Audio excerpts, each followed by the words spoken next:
Say hello to my little friend. What does that mean? Say hello to my little friend. Just when I thought it was out, they pulled me back in. Say hello.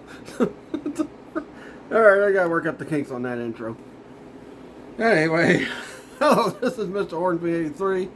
This is the Mr. Hornsby 83 show, and today I'm talking about my favorite gangster movie ever in the world. It also came out the year I was born. So, and that is none other than Scarface. I love that movie. Really good movie. But what I'm going to be talking about today, I'm not going to be going through the movie, reviewing it, kind of like what I did with Carlito's Way last week, and, you know, talk about some of the topics and all that. I'm actually going to talk about some story moments in the movie that kind of don't make, that shouldn't be in the movie, and kind of don't make sense, because, you know, it is a great movie. I think it's better than the freaking Godfather movies, but you know what? It's also a remake of an original, what was it, 1950s gangster movie called Scarface. But, you know, I'm not going to talk about all the political stuff that was going on at that time either.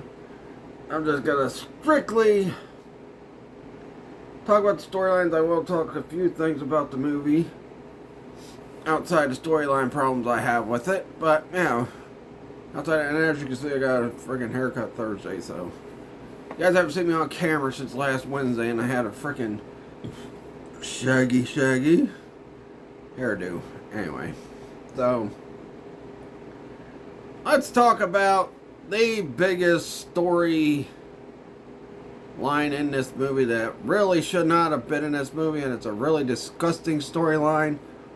Whoever thought of this storyline has some mental issues or something. Maybe that's Oliver Stone, I don't know, but gee whiz. That's right. Talk about the storyline that everybody talks about is their biggest problem with this movie. And it's also my biggest problem with this movie, and that is Tony having freaking lusting eyes for his little sister. Now, if you watch the beginning of the movie when he first comes back from being imprisoned by Castro and all that stuff, and then him and Manny and all them get free, and they take care of the Colombians and all that stuff and get in good with Frank, then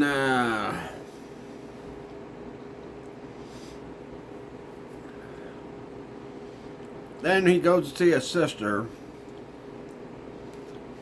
and it seems like with the freaking movie, when they first introduce Gina and Tony comes to see her, it seems like they're both in love with each other. I mean, seriously, gives her a necklace that says something like, always, it's been a while since I've watched the movie, but I know the movie by heart because I've watched it so much, because it is my favorite gangster movie of all time. But I think it's like always or something like that, always us against the world, something like that. I don't know. Whenever I watch the movie again, I'll figure it out. But you know, it's just like they acted like they were freaking lovers.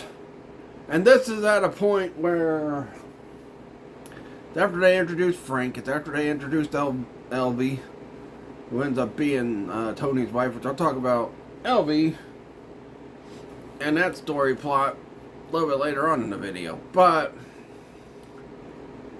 then you got the thing that them two act like they're in love or like they're a married couple or something. And then you got the mother who's supposed to be hers, Gina and Tony's mom.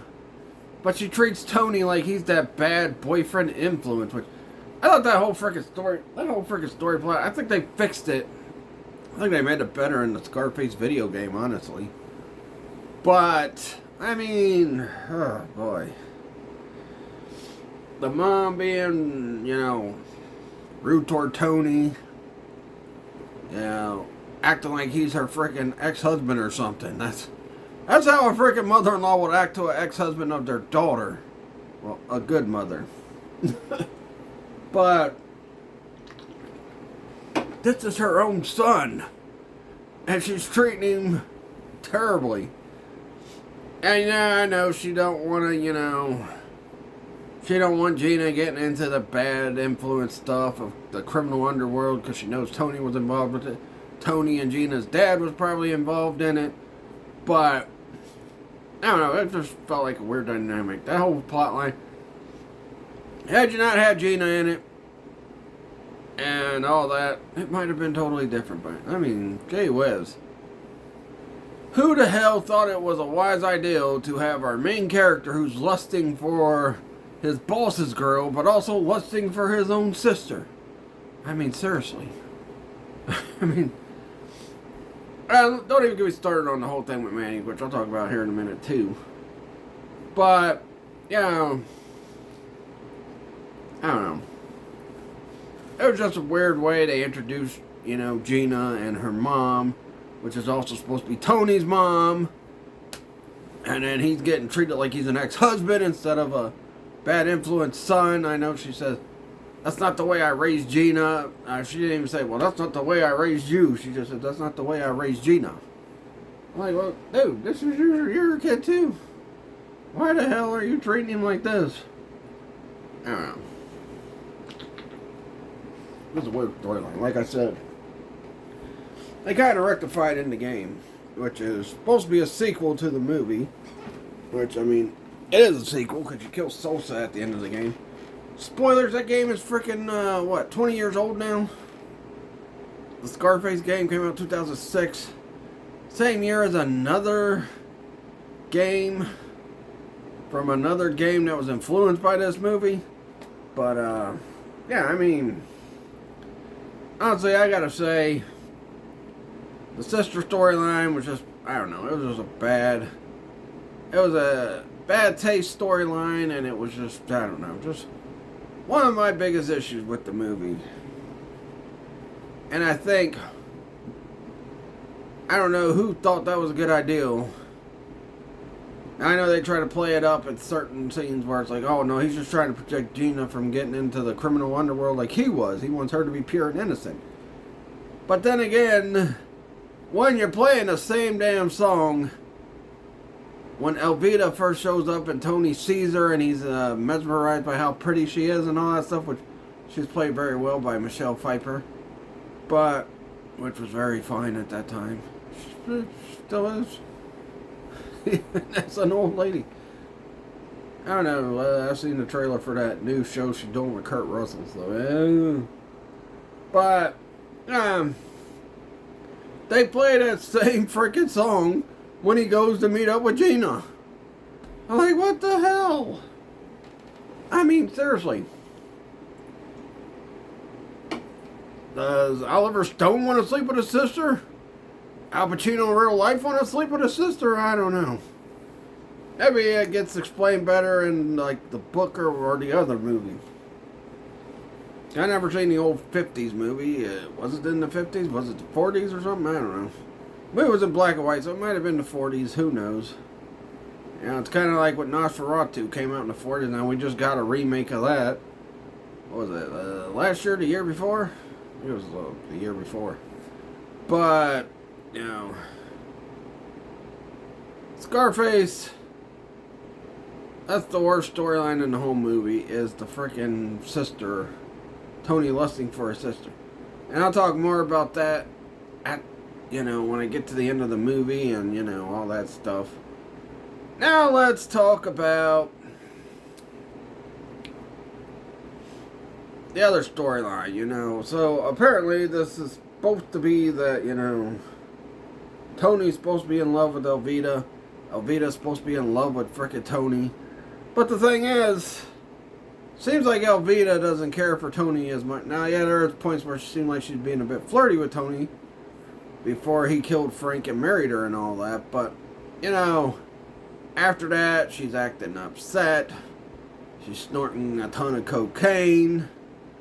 All that stuff. And then even her and Tony get into a few arguments throughout the movie. And, yeah, I don't know.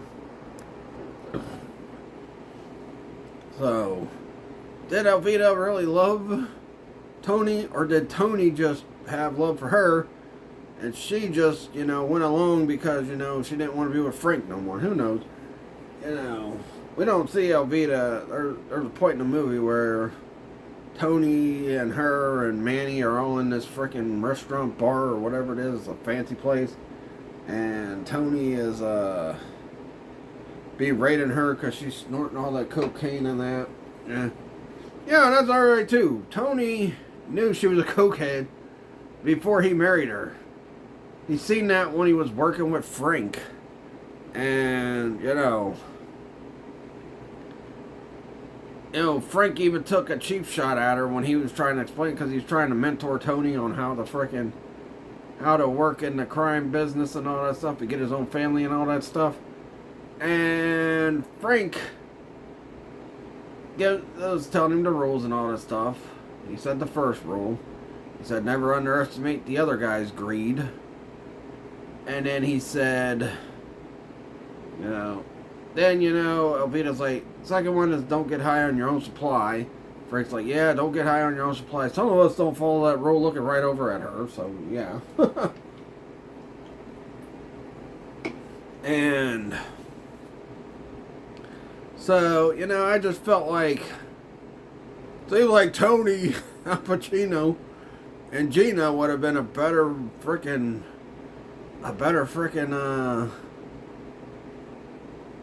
off getting married. But if she wasn't his sister, then yeah, Tony was better off marrying Gina, because it felt like they actually both of them actually wanted to get it on with each other. But like I said, I'll talk more about that at the end. But I don't feel like Elvita really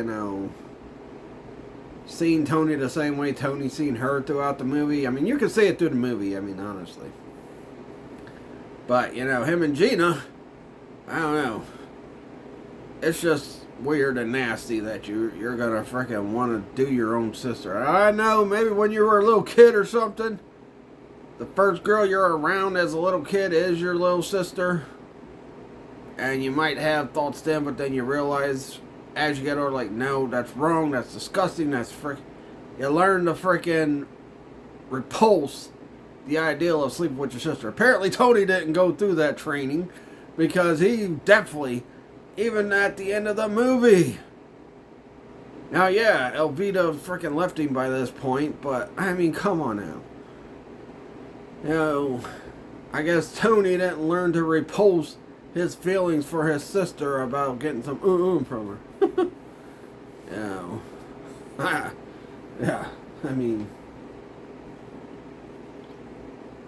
Yeah, I don't know. Hopefully this doesn't reflect the people that are behind this freaking movie, that made this movie, rather it be Oliver Stone, rather it was Al Pacino, one of the other writers or producers. I don't know, maybe it's one of their fantasies to sleep with their sister, but dude, that's just gross. It seriously is. That's disgusting. Now, your job, especially as a big brother, because Tony, I think, was the big brother, you're supposed to protect the little sister from bad guys. Not want to sleep with the little sister. You want to protect her, but you still want to. You're like, nobody. It's kind of. It could also be that situation where, like, nobody picks on my little sister but me. But even with older sisters, you want to protect them. You don't want to bang them. But anyway, that didn't translate for Tony in this movie, which I'll talk about, like I said, more at the end. Yeah, I just don't get why they had this storyline in this movie. If it was a thing where it felt like he was actually trying to protect her, and he was actually trying to do what a big brother does, is protect the little sister from trouble and all that crap, I can see that. But there's a point in this movie where she gets married to someone. It's someone close to Tony. Spoilers, if you don't know, this movie's over 40 years old. Spoilers if you don't know. She gets with Manny at the end, and Manny is freaking Tony's boy. But, what Tony does to Manny, like I said, I'll talk about. Try to save that till the end of the movie, but, yeah. But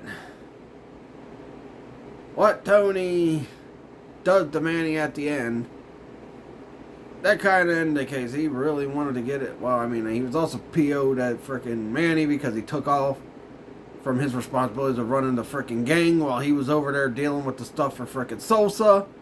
But, I mean, and yeah, I can see why Tony be PO'd at him for that.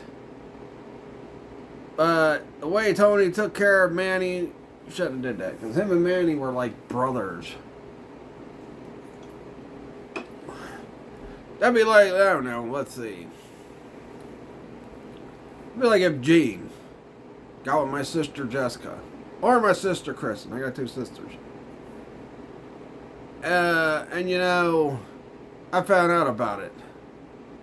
I'd probably punch Gene in the gut. I wouldn't shoot him and blow his brains out. I'd punch him in the gut. I'd frickin' cuss him out. I'd be like, I told you my sisters are off limits. But, you know, Gene wouldn't do that anyway. He's a good friend. I have another friend that, you know, probably would have did that, but, you know. And he was kind of similar to Manny. But, you know, out of respect for that person, I'm not going to say who it is. But, if it was him too, I'd punch him in the gut. I wouldn't frickin' pull out a gun, shoot him, and then blow his fucking brains out. I'd frickin' punch him in the gut, cuss him out, and frickin' be like, hey, I told you, my sisters are off limits. Especially to you. Especially if I'm in the crime world, and he's in the crime world with me. I'm like, dude, no. No. You're not putting any one of my sisters in danger. You know, you're not putting either one of my sisters in danger. Like, what we do, we have to live with. I don't want my sisters in danger. But, you know, I get it, it's a fantasy movie, it's fiction and all that, but come on now. I mean, really? And like I said, with the whole Manny thing, he just shoots him and then shoots him in the head. Instead of putting out, again, like I said, he was pissed off also because frickin' Manny shrugged his duty as you know, looking after the Empire while he's frickin' dealing with the Sosa thing. But, I mean, come on now, to blast him in the head, it's crazy. Now, Manny, he's not an angel in this. Tony said not to go around his little sister. But, yeah. Now, if Manny would have been, maybe if Manny, you know, maybe Tony would have been okay with it if Manny actually came out and said, look, man, I know you said stay away from her, but me and her have fallen in love. We want to get married and all that stuff, and we want your blessing. That'd be a different story. And, you know, honestly, they should have waited, because if it was the fact that Tony was trying to be a father figure, which it wasn't, because I'll talk about that when we get to, you know, the complete end of the movie. But, you know, they should have handled that better too. Like, Manny should have talked to frickin' Tony when Tony's not coked up. Which was, hell, when in that movie was that character not coked up? Barely in the opening parts of the movie. But after that, I don't know, he was always coked up, it seemed like. I think he was even coked up when he frickin' blasted Sosa's guy to blow up that other guy who would get Sosa and a bunch of the other big name gangsters in that movie, get them arrested. But, you know, like I said, I'll be honest, I have had situations where I've had a friend date one of my sisters. But, you know what? You know, I'll say he was good to her. There were some things I didn't like how he treated her, but you know what? Other than that, he was good to her. But, yeah. And I would call him out on those things when he would do those things that would irritate me about when he was with her. But, anyway. But,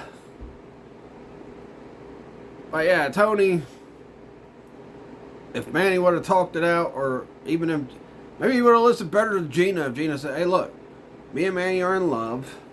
We want to get married, but we also want your blessing. And, you know, I'm pretty sure Tony still would have said no anyway, especially with the fact he's lusting for Gina. I don't know, maybe he would have, because, you know, after she tells him they're married, he kind of looks sad and he's all upset that he killed Manny now. But then again, like I said, Manny should not have freaking abandoned his job either. Your job was, you were in charge of everything while Tony was gone, and you freaking take off. You know, I think you would have had a better chance of Frank the Pig running things while you were gone instead of Manny, because that was just irresponsible by Manny. Especially when you build a criminal empire, and one of the reasons why Tony had to do the thing for Sosa is because they got busted because of a deal that Manny set up. Because Manny wasn't wise enough to realize them guys were cops. But, yeah. You know, Manny, he don't think with this brain. He don't think with this head. He thinks with this head down here. Yeah, if you've seen the movie, you know how Manny thinks in the movie. But, yeah. He don't think with this. He thinks with this.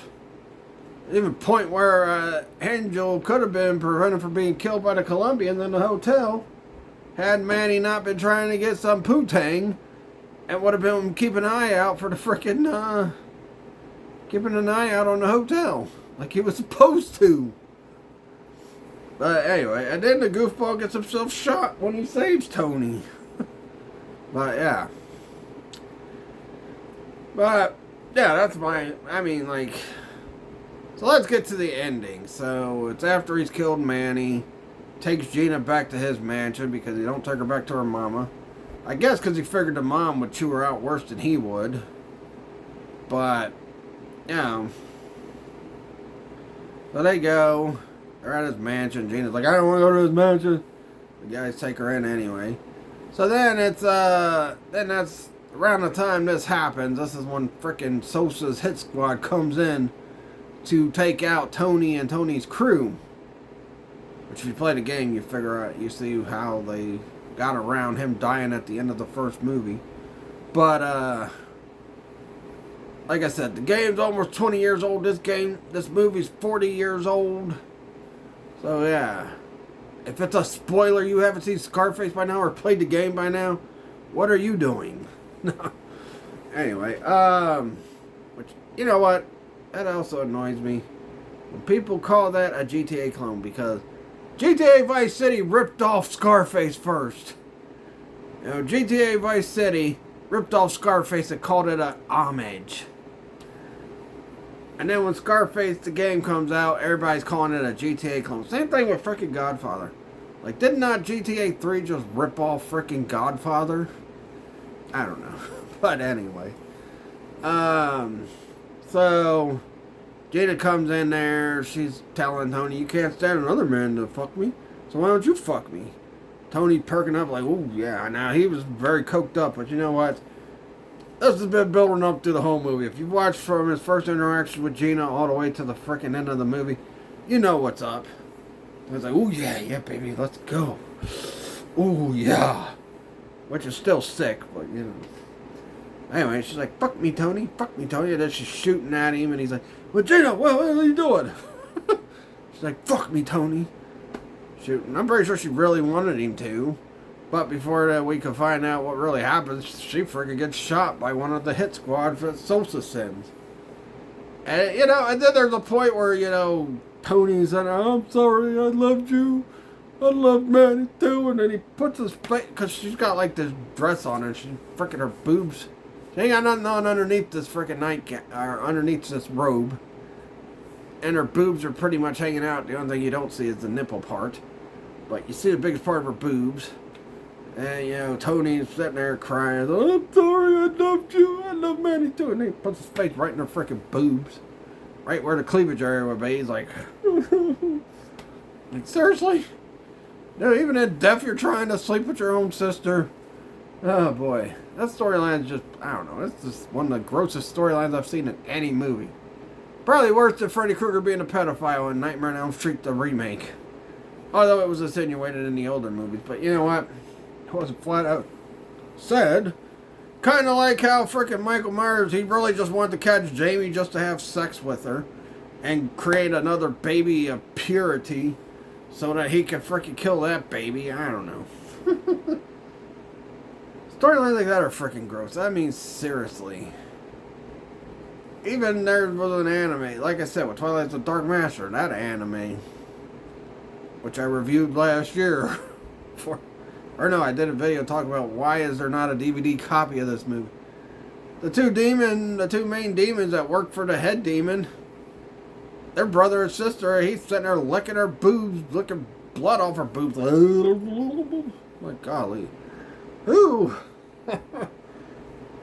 I don't know. Who freaking comes up with this stuff? I mean, seriously. Having the hots for your sister when there's a point where you're supposed to regress all that crap? I don't know. But, you know what? Those are fictional things. But, you know something? I will say the movie's still great, despite that disgusting storyline. Yeah, I told you, he's perking up like, ooh, yeah, baby, I'm ready. You gotta say hello to my real little friend. I mean, you're really gonna say hello to my little friend, Gina. I must be really little. I mean, Elvie left him. I'll talk about one more thing before I do. You know, I mainly want to talk about the storyline because that's what my biggest problem with this movie is, the fact that he's got his hots. And not only that, it seemed like Gina had the hots too. It's just like she was more like not as obvious with it as frickin' Tony was. But, you know, then when she got with Manny, I guess those got repressed. She's like, oh yeah, Manny. But, I don't know. We'll talk about one more thing. And that's the character of Frank. First of all, how did this guy become the head of a criminal empire? Seems like he's soft throughout the whole... And then when Tony and them finally confront him when he tries to have Tony killed, he freaking cries like a coward. Oh, please don't kill me, Tony. Please don't kill me. A true top crime boss will not be whining like a bitch not to be killed by the guy. He'd be like, come on, motherfucker, shoot me. I'll shoot you first. You know, especially in a gangster movie, you know. I've watched a bunch of gangster movies over the years. They usually try to play tough unless, you know, they feel like they're, you know, if they're comfortable with the people they're with. Like the case with Tommy and frickin' Goodfellas. He's like, oh, I'm getting made. And then he goes into a room and he's like, what's going on? And then they shoot him in his face. Jesus Christ. So they sucker him into thinking he's getting made, only to ice him. But yeah, I'll talk about that movie probably at the end of Gangster Month, maybe next week. I don't know, it depends, because next week I'm going to talk about Menace to Society and The Outsiders. Which I'll probably have to watch The Outsiders sometime next week. I just watched Blood In, Blood Out not too long ago, which, you know what? That's still a ridiculous premise, but I'll talk about that Wednesday when I do my review of that movie. I will tell you this. I'll also tell the story on how I had to freaking watch that freaking movie and how I had to finish watching that movie on Wednesday. But, yeah. My biggest problem with the hey, you know, also, you know, Frank also, did Frank know that freaking Omar was a freaking rat? Or stoolie, as they were calling him in the movie? I don't think the term rat had came out at the time Scarface the movie came out. But, yeah. Because it seemed like Frank was pretty PO'd that Tony let freaking, you know, Omar die. And it seemed like, you know, he was kind of protecting Omar. Which, you know, one thing Tony should have listened to Frank about, but he didn't, was after they did the whole thing where Omar got killed and Tony made the deal with Sosa and all that, Frank warned Tony. He said, you know what's going to happen if we miss just one shipment with that cocksucker? He's like, he's going to send a hit squad on us. That's exactly what happened to Tony. Because Tony didn't kill that guy that had evidence ratting out frickin' Sosa and all those other big names like Nacho Gutierrez, who else? A couple other characters. So he sent the hit squad to Tony's place. So I don't know. But I don't know. So I don't know, maybe that's how he got into power. He frickin' cheaped his way through. Or he had somebody do dirty work for him, because Frank did not come off as somebody that put in the work to actually get where he was at in the Scarface movie. I don't know the actor's name in real life, but that guy's a pretty good actor. I've seen him in a bunch of other movies. I think the last movie he might have did, though, might have been Independence Day, and then I think he passed away. I don't know. That guy was a pretty good actor, though. But he was playing a coward in Scarface. Anyway, yeah. Let me know what your biggest problem with the Scarface movie is. Did it bring something to your light about how it didn't feel like Elvita felt the same way about Tony that Tony felt about her? I think it did, because it seemed like she was just forced into it with Tony. I don't know what caused her to get with Frank, but I think it seemed like she felt like she was forced into it with Tony. If you watch and pay a lot of attention to the movie, that's what it seems like. But hey, maybe I'm reading too much into it. But yep, that's my biggest problem with the Scarface movie, is the frickin' storyline of frickin' Tony wanting to bang his own sister. And his sister also feeling the same way until she got with Manny. And even then, after Manny gets killed, then she still wants Tony to fuck her. I don't know. Anyway, I'll catch you guys next week. I'm going to talk about Menace to Society. I'm going to talk about The Outsiders. Outsiders, I gotta say, have a lot of good actors in it. As much as I don't like this guy, Patrick Swayze's in it. Emilio Estevez. Ralph Macchio. Rob Lowe. But, yeah, I'll talk about those movies next week for Gangster Movie Month. And then I'll end up Gangster Movie Month talking about, of course, Goodfellas. And maybe The Godfather. I don't know. We'll see. Also, let me know what you guys have thought of Gangster Movie. And I know I had to switch this frickin' Scarface video to today because I had Cody come in last Wednesday. I did a video on that, so, yeah. But, yeah, let me know what you guys think of it. And what did you guys think of the Super Bowl last night? I thought the commercials sucked. The Super Bowl was mostly boring. I mean, heck, I get it. It was two defensive teams battling it out, but gee whiz. Anyway, yeah. Yeah. Let me know your guys' thoughts on the Super Bowl. Let me know what your guys' biggest problem with the Scarface movie is.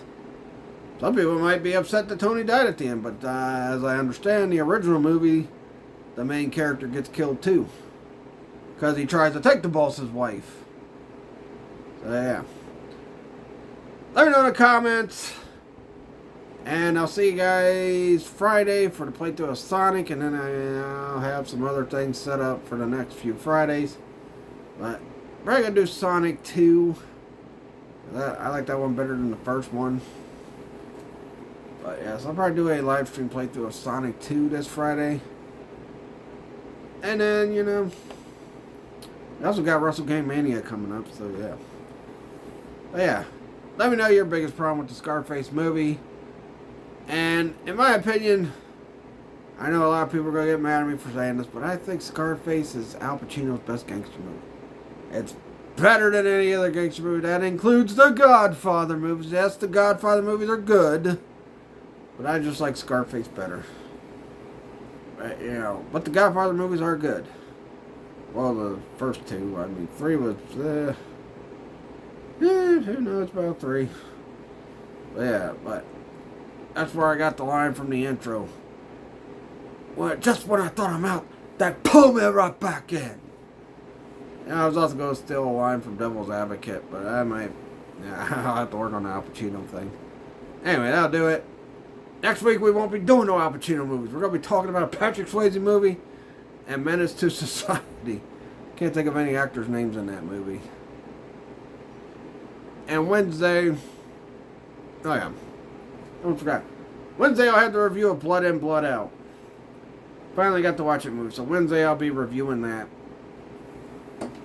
Talk about I'm going to talk about the most ridiculous premise of that movie. Seriously.